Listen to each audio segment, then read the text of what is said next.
The floor is now for Mrs. Marine Le Pen, President of the National Assembly Group. Mr. Prime Minister, Mrs. President, dear colleagues. There are particular political moments in the history of a mandate, or in the greatest history of parliamentary life in a country.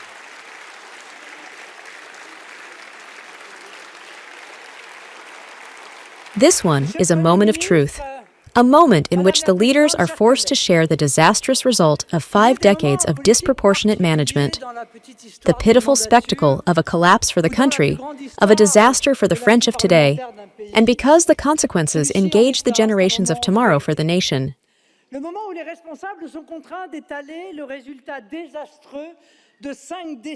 And it is in these moments of crisis, in these moments when the king appears naked, that are revealed in the shipwreck of inconsiderate formations, the small and great cowardice, the shameful opportunisms, the hidden connivances. I would not have the cruelty to describe the despicable ruffles of aspiring ministers to whom we are attending. What we will remember above all is the unwavering solidarity of former political forces who have in common the weight of a dishonorable assessment, and therefore the project of remaining in power, whatever the cost.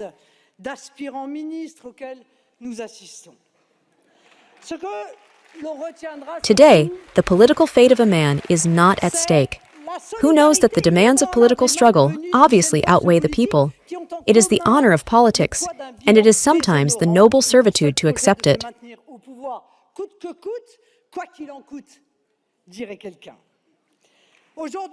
This is why I am surprised that Mr. Bayrou has not for a moment believed that I could bind my decision to vote, or not the confidence, to my personal interest. It is mistaking the National Assembly, and it is ignoring the intensity of our exclusive commitment to the service of France. This moment marks the end of the agony of a ghost government, of a government that had no government but the name.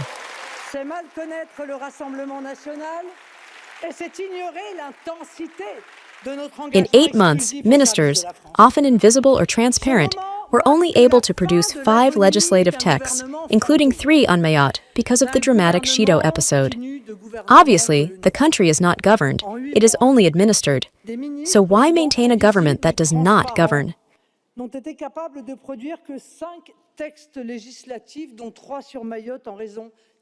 The French will not be wrong, since they are 75% in favor of the censorship of this government.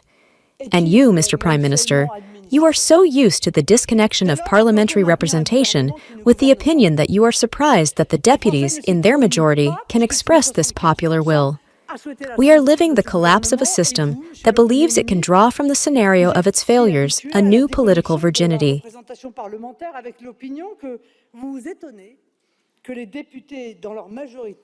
Should we function in virtue of a magical thought to believe that a kind of born-again, of American evangelists, would allow to obtain the heavenly forgiveness and the divine democratic sanction?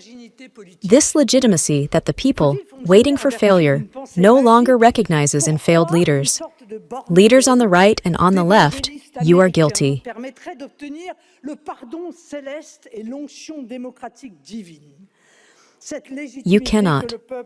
You cannot cry in front of the cameras the consequences of the misdeeds that you yourself have committed.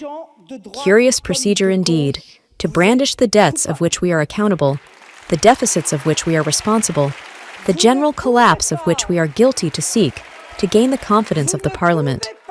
No less paradoxical, Mr. Prime Minister, when your functions give you the duty to call on the unity of the country, to designate a class of age to the public vindicate.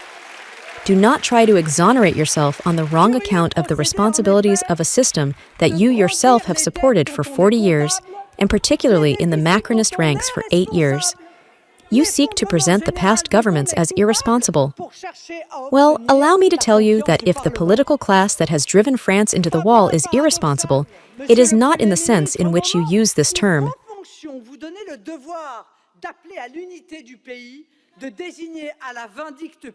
What we have witnessed during the last year was a shipwreck, a sad spectacle whose only virtue will be, I hope, to put an end to the torments of the French and to accelerate history to prepare for the great alternation. The IT experts would speak of a reset, this action that consists in reinitializing the machine that is suffocated by the bugs. The real reset would be the resignation of the president, but this decision depends only on him since he is constitutionally elected for 5 years.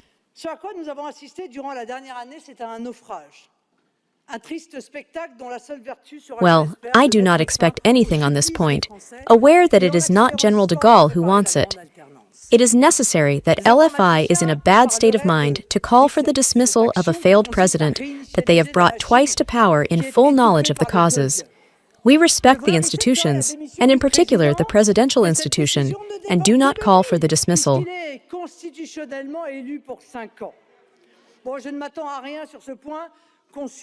Well, the hypothesis of the resignation being a priori closed, but the president can choose to rename a government that, in view of the political equation, will probably not pass the budgetary discussion. Technically, this will lead us to December, and the telescoping with the mass municipal elections will make it difficult to organize a legislative scrutiny. This choice would therefore sign the institutional binding of the country.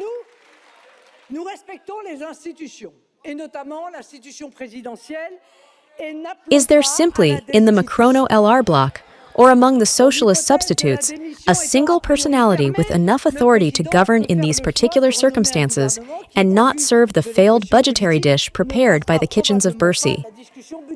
I do not believe so. What would be the fate of a left-wing government whose government project would be summed up to 44 billion new taxes, to hundreds of thousands of additional migrants, and to the aggravation of judicial laxity?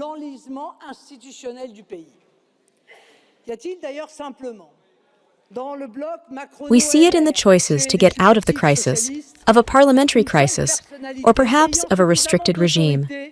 A democracy does not arise from situations of doubt and confusion than by going back to the roots, by following the red thread that the institutions indicate, and for our republic, the fundamental law that is our Constitution.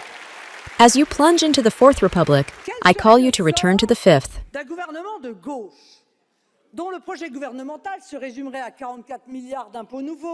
Its text refers us to Article 5, which grants the President of the Republic a power of arbitration, and in this context to Article 12, which provides for the dissolution of the National Assembly. Dissolution is not a whim.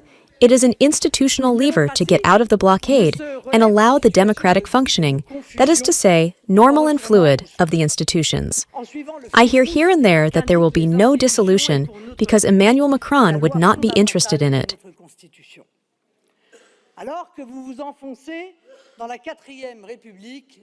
But neither the rules of democracy nor the Constitution foresee that the President of the Republic acts out of interest.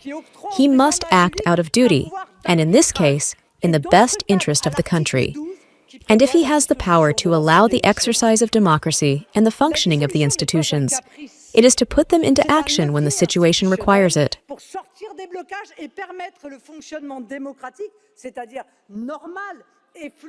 Everything suggests, legally, politically, even morally, that dissolution is not an option for him, but an obligation. Now, apart from the mechanical dissolution of the presidential decree, or the ubiquitous dissolution of 1997, the right to dissolution has found in history to apply in several precise circumstances. In 1962, when the government could not have a stable majority.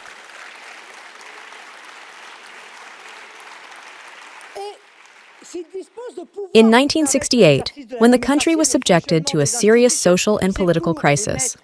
When we look at the constitutional practice, it is not illegitimate to say that on September 8, 2025, there is not one condition that is fulfilled, but two, and even more.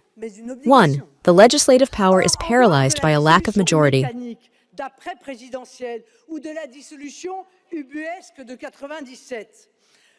Two, the country is in a social crisis. The expectation can explode at any time. And three, it is in a financial crisis, all in an unstable international context, and with a war at the gates of Europe.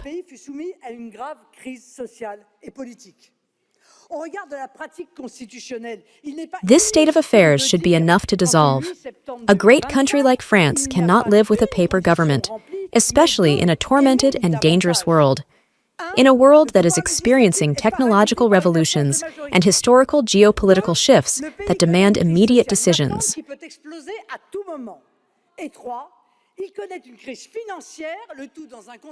In 2024, Mr. Macron did not sin by pronouncing dissolution.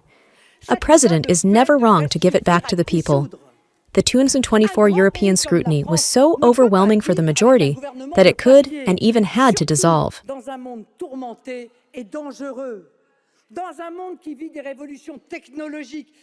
Emmanuel Macron's mistake was not to dissolve, but his fault was, between the two towers, to devote his presidential energy and that of his political friends to falsify the majoritarian fact of alternation that emerged. After a presidential election, there is a majoritarian fact that naturally expresses itself to the legislatures that follow. No one finds anything to say about it.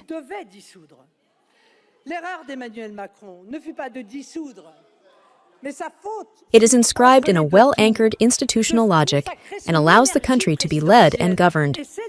But it happens that during a presidential election, a legislative election will emerge a majoritarian fact of alternation. All the same, it must be respected, even if it announces and imposes a cohabitation to the president.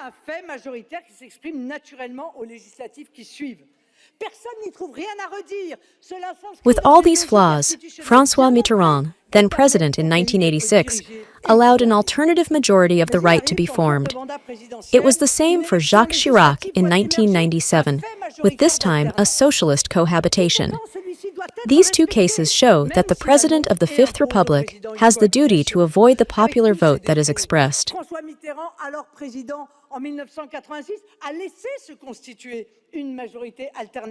When there is a blockade, the role of an arbiter, as devolved to the President by the Constitution, is to send the parliamentary representation back to the people and let the choice of voters be expressed without using the second round to break electoral logic. We had already seen the regional process in 2015, when in the Hauts-de-France and in PACA, the second round was used to prohibit local alternations that were plebiscited in the first round. These maneuvers of instrumentalization of the second round are devoid of democracy.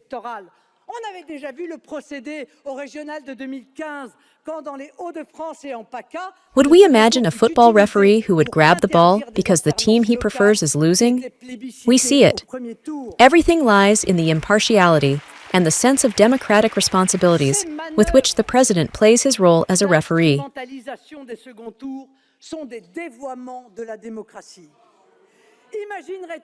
At the end of the vote, Mr. Macron must get out of his role as a leader of the majority to assume, if he is able to, his role as President of the Republic. In these circumstances, the President has only one possibility to call new elections and let the country choose. And if he decides to choose an alternative majority, if he gets involved in the campaign, if he leaves his role as a referee to become a player, he must accept in advance to assume the political consequences in case of defeat. Alternation is not a big word.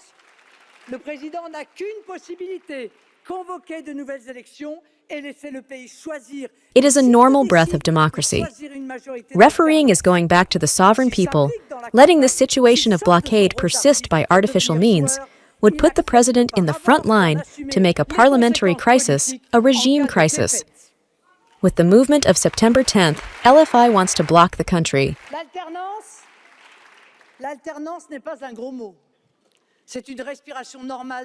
Without dissolution, Emmanuel Macron is also blocking the country.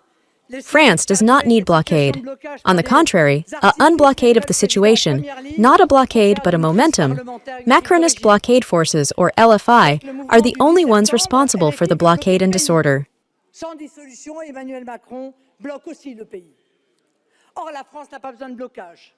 Finally, the last reason for which Emmanuel Macron must dissolve comes from the spirit of the laws. There is the law, the text of the law, there is also the spirit of the law and the spirit of the institutions. The spirit of the laws is in particular the fundamental constitutional law about doing nothing that can contradict the functioning of the institutions.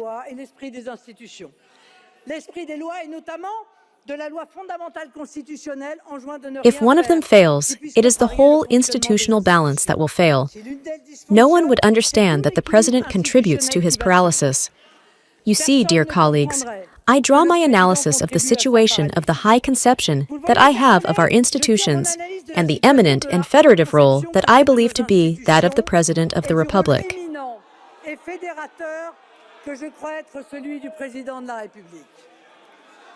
The parliamentary crisis that we are living constitutes a test on the conception that the head of state does of his function.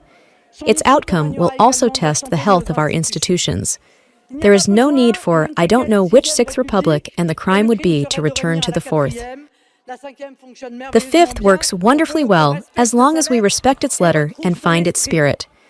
As far as we are concerned, as we have always done, we will take our responsibilities. If there is no dissolution, we will continue with a constructive spirit, but without weakness, to value the ideas that our voters order us to defend. But I say it with solemnity, don't expect the RN group to follow you in your tax and migratory madness, in your little ideological parties that prevent you from seeing the reality of the country. If there is a dissolution, we will accept the verdict of the ballot. If the people give us the honor of a clear mandate, that is, of an absolute majority, we will go to Matignon to implement, without waiting for the presidential election, a national re-election program. Change does not wait anymore. Madame la Présidente Le Pen.